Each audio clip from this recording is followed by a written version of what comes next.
Hello आणि welcome, सर्वांचं स्वागत आहे. तर आपल्या JEEच्या स्पेशल टॉपिक सिरीजमध्ये आजचा क्वेश्चन थोडासा वेगळा आहे. कारण की काय, क्वेश्चन बघितल्याबरोबर आपल्याला वाटते की ठीक आहे, याला आपण इंटिग्रेट करू, नंतर मग दोन इक्वेशनला सॉल्व्ह करू आणि आपल्याला नंबर ऑफ डिस्टिंक्ट एक्सचे व्हॅल्यू भेटणार, ज्यासाठी दोन व्हॅल्यू काय असणार आहे, सारखे असणार आहे. पण हा ट्रॅप आहे. हा क्वेश्चन इंटिग्रेशनचा आहेच नाही.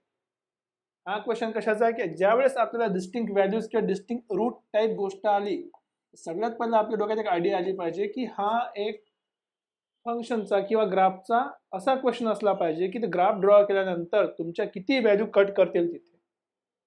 ते कसं चेक करायचं, एकदम सोपी गोष्ट. आपण आधी फंक्शनचा डेरिव्हेटिव्ह काढू. डेरिव्हेटिव्ह काढल्यावर चेक करू की फंक्शन कुठल्या टाईपचं आहे, इन्क्रीजिंग आहे की डिक्रीजिंग आहे. सिंपल, सगळ्यात पहिले हे जर माझं पुरं फंक्शन बनवायचं असेल तर let's say F of x, याला इंटिग्रेट केल्यावर काहीतरी फंक्शन बनणार, integration 0 to x t square 1 + t चा पॉवर 4 dt, आणि ही पूर्ण व्हॅल्यू मी इकडे घेऊन येतो. दिस बिकम्स -2x - 1. याला सॉल्व्ह केल्यावर जे आपलं फंक्शन भेटेल ते फंक्शनची गोष्ट सुरू आहे इथे. टोटल आन्सर काय आला पाहिजे, जर इक्वल असेल तर, सेम व्हॅल्यू असेल तर -0 झाला पाहिजे. आता आपण डिफरन्शिएट करून बघू. So let's say f' the derivative काढतोय आपण. सिंपल आहे. हा कुठला आहे, लिबनिझ थेरमचा फॉर्म्युला आहे, कारण की इथे x आहे हेच सांगते आपल्याला की लिबनिझ रूलने सॉल्व्ह करायचा. सो डायरेक्ट पहिले x ची व्हॅल्यू पुट करा. सो x² 1 + x चा पॉवर 4, x चा डेरिव्हेटिव्ह किती आहे 1. नेक्स्ट टर्मसाठी जर तुम्ही याच्यामध्ये 0 पुट केलं तर सगळं काय झालं आहे 0, आणि याचा डेरिव्हेटिव्ह किती होणार आहे, x चा डेरिव्हेटिव्ह 1. तो तसाच राहिला, त्याची गरज नाही. तर बेसिकली आपल्याला काय मिळालं आहे, x² 1 + x to the power 4 आणि हा -2. ठीक आहे. आता हे f' जर आपण 0 काढलं तर आपल्याला सांगू शकतो की फंक्शन इन्क्रीजिंग आहे की डिक्रीजिंग आहे. So let's assume f' equals to 0, म्हणजे x² 1 + x चा पॉवर 4 - 2 इक्वल टू 0 सॉल्व्ह केला आपण. क्रॉस मल्टिप्लाय करून सॉल्व्ह करून बघा, आपल्याला इक्वेशन मिळेल. मी एक काम करतो, याला त्या साईडला ट्रान्सफर करतो. म्हणजे काय झालं, हा 2 टाइम्स इट बिकम्स, हा 2 तिकडे पॉझिटिव्ह, हे मल्टिप्लाय मध्ये. So 2x to the power 4, हा 2x तिकडे गेला तर -x² आणि +2 इक्वल्स टू 0. आता हे झालं f'(x). This is equals to f'(x) equals to 0 पकडून सॉल्व्ह करताना आपण इन्क्रीजिंग किंवा डिक्रीजिंग बघणार आहे. याच्या समोरची स्टेप एकदम सोपी आहे. चेक करू की फंक्शन इन्क्रीजिंग असेल किंवा डिक्रीजिंग असेल, कुठल्या रेंजमध्ये.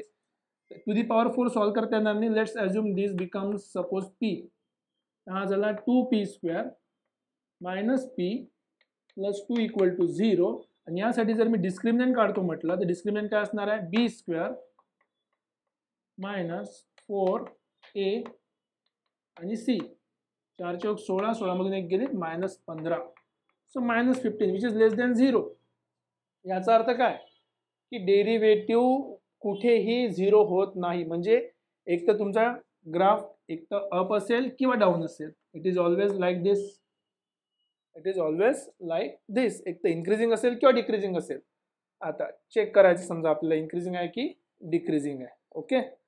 सो इन्क्रीजिंग आहे की डिक्रीजिंग आहे चेक करायसाठी एवढं माहित पडलं की ग्राफ चेंज होत नाहीये. आता फंक्शन इन्क्रीजिंग आहे की डिक्रीजिंग आहे ते आपण चेक करूया. राईट. तर इन्क्रीजिंग डिक्रीजिंग चेक करायसाठी आपण डेरिव्हेटिव्हची गोष्ट यूज करू, कारण की या फंक्शनला इंटिग्रेट करण्यापेक्षा डेरिव्हेटिव्ह यूज करणं सोपं आहे. डेरिव्हेटिव्ह कुठला आहे आपलं, सपोज हा डेरिव्हेटिव्ह आहे. ठीक आहे, no problem. So derivative f'(x) आता कुठल्या पॉईंटवर आहे, 0 वर आणि 1 च्या मध्ये चेक करायचं आपल्याला. सो लेट f' ॲट 0, एक्सच्या ठिकाणी 0 पुट करा. 0 0 +2, ॲक्च्युली हा आपला डेरिव्हेटिव्ह ॲक्च्युली इथे पुट करा.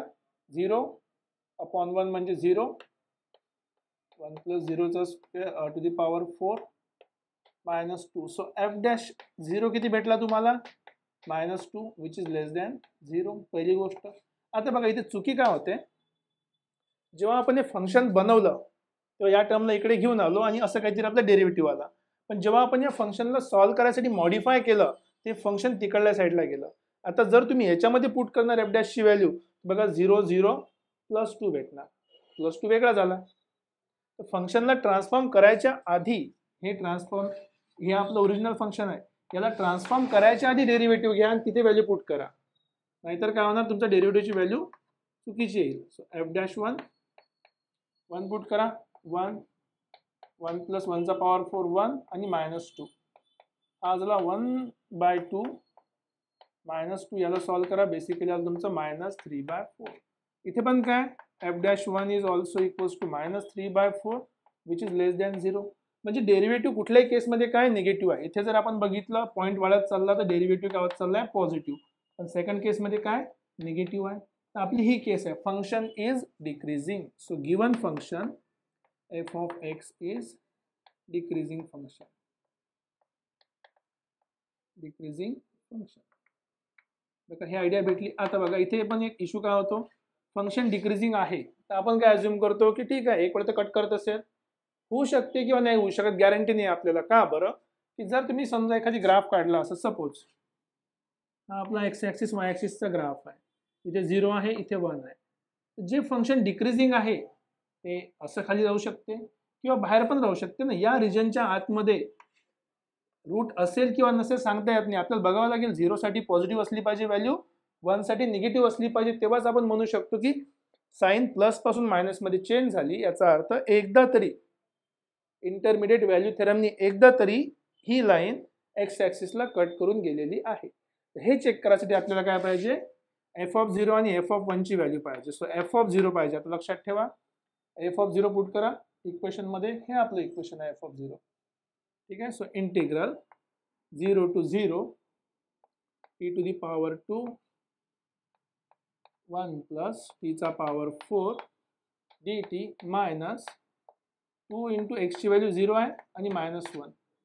सिंपल. आता बघा 0 to 0 इंटिग्रल काहीच नाही राहत, कारण की इंटिग्रेशनचा बेसिक फंडा काय, integration is area under the curve. तेवढ्याच पॉईंटमध्ये कुठे एरिया असणार, तर एकच पॉईंटवर आपण इंटिग्रेट करायचा प्रयत्न केला तर हे चुकलं. 2 × 0 0 -× +1. तर f(0) ची व्हॅल्यू काय मिळाली आपल्याला, +1 मिळाली. राईट. आणि नेक्स्ट जो आहे उरला तो f(1). आता चेक करू. आता पॉझिटिव्ह भेटला, जर 1 निगेटिव्ह भेटला तर एक रूट असेल, पण जर दोघांसाठी पॉझिटिव्ह असेल 1 ची, म्हणजे दोघांसाठी इथे पॉझिटिव्ह असेल, समजा इथे पण पॉझिटिव्ह आहे इथे पण पॉझिटिव्ह आहे, तर आपण काय म्हणणार आहे की नो रूल. इथे पण नो रूट. पण इथे काय जर एक पॉझिटिव्ह भेटला आणि दुसरा निगेटिव्ह भेटला तर आपण म्हणू शकतो की काय मध्ये एकदा रूट मिळाला आहे. सो इंटिग्रेशन काय असणार आहे, 0 to 1 t² 1 + t⁻⁴ dt minus 2 × x ची व्हॅल्यू 1 आहे आणि -1. आता बघा याचं काहीतरी इंटिग्रल असणार आहे, हे इंटिग्रल असणार आहे पॉझिटिव्ह. याचं काहीतरी इंटिग्रल असणार आहे, ते काय असणार आहे पॉझिटिव्ह. -2 × 1 1 2 2 - 1 हा झाला 1. समथिंग व्हॅल्यू आणि -1 आलं. आता हे समथिंग व्हॅल्यू डिसाईड करते आपली की आपली व्हॅल्यू पॉझिटिव्ह आहे की निगेटिव्ह आहे. राईट. ओके, हे तर माहीत पडलं आपल्याला. आता चेक करूया समथिंग व्हॅल्यू पॉझिटिव्ह कुठे आहे, पॉझिटिव्ह असेल तर निगेटिव्ह कुठे आहे ते बघायचं आहे आपल्याला. परत प्रश्न तोच येणार आपल्या डोक्यात की इंटिग्रेट करायचं आहे का, मग बिलकुल करायची गरज नाही, कारण की आता आपल्याला एक आयडिया माहीत पडली की आपलं फंक्शन डिक्रीजिंग आहे, 0 साठी व्हॅल्यू पॉझिटिव्ह आहे. तर जर तुम्ही हा ग्राफ आता थोडासा असा काढला, बघा 0 साठी पॉझिटिव्ह आहे, 1 साठी काय आपल्याला माहिती नाही, डिक्रीजिंग आहे हे माहीत आहे. ओके.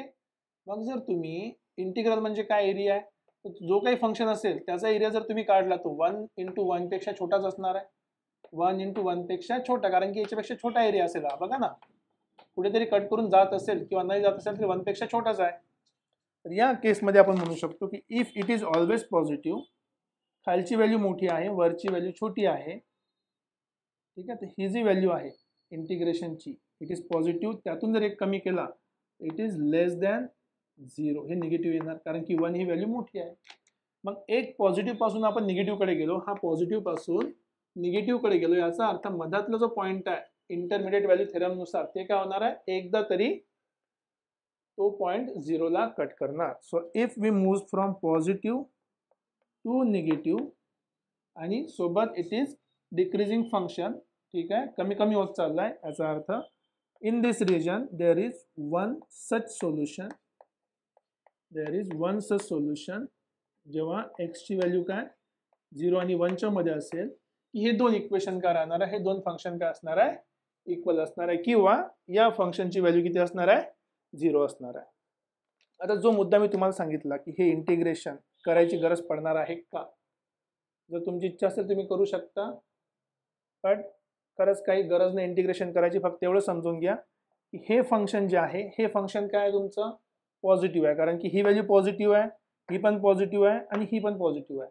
टीची गोष्ट सुरू आहे सध्या, फंक्शन एक्सची गोष्ट नाही सुरू आहे.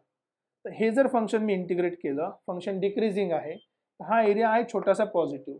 तर ही व्हॅल्यू छोटी आहे 1 पेक्षा, कारण की ग्राफचा जर एरिया काढतो म्हटलं राईट साईडचा तो 1 × 1 1 होईल आणि त्याच्यापेक्षा छोटा ग्राफ आहे हा या रिजनमध्ये. तर हा जर पॉझिटिव्ह असेल 1 पेक्षा छोटा असेल तर लहानमधून जर मोठी व्हॅल्यू मायनस केली तर आपला आन्सर काय येणार आहे negative. So positive to negative travel करताना एकदा तरी आपला आन्सर काय येणार 0. तर थोडासा क्वेश्चन दिसायला इंटिग्रेशनचा आहे पण बिलकुल नाही. ऍक्च्युली हा क्वेश्चन आहे अप्लिकेशन ऑफ डेरिव्हेटिव्ह आणि DUIS differentiation under integral sign, किंवा त्याला आपण लिबनिझ रूल पण म्हणतो. हा क्वेश्चन विचारला गेला होता JEE advance 2016 I think paper 1. तर कन्सेप्ट आणि लॉजिक समजलं असेल तर लाईक शेअर करत चला. आणखी व्हिडिओ बघायचे असेल तर आपली प्लेलिस्ट आहे, प्लेलिस्टवर चेक करा. भेटूया पुढच्या लेक्चरमध्ये. Till then take care, bye bye.